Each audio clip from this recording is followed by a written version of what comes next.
रत्नागिरी शहरांजीकच्या मिरजोळे पाटीलवाडी गुरुवारी दिवसा धाडसी घरफोडीची घटना उघडकीस आली आहे। अज्ञात चोरट्यांनी बंद घर फोडून 87 ग्रॅम वजनाचे सोन्याचे दागिने आणि रोख 47,000 रुपये असा एकूण 4,77,000चा मुद्देमाल लांबवला। घरफोडीची ही घटना गुरुवारी सकाळी 11:15 ते दुपारी 1 वाजण्याच्या कालावधीत घडली आहे। याबाबत राजेश बबन भाटकर राहणार मिरजोळे पाटीलवाडी रत्नागिरी यांनी शहर पोलीस ठाण्यात तक्रार दिली आहे। त्यानुसार गुरुवारी अज्ञात चोरट्यांनी त्यांच्या बंद घराच्या मागील दरवाजाच्या बाजूस असलेल्या खिडकीच्या दरवाजाची जाळी फाडून त्यातून कोणत्यातरी हत्याराने मागील दरवाजाची कडी उघडली।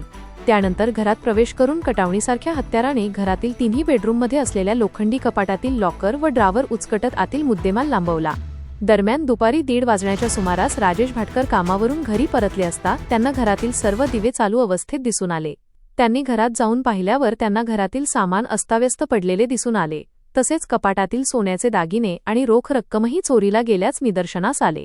राजेश भाटकर यांनी तातडीने शहर पोलीस ठाण्यात धाव घेत तक्रार दिली।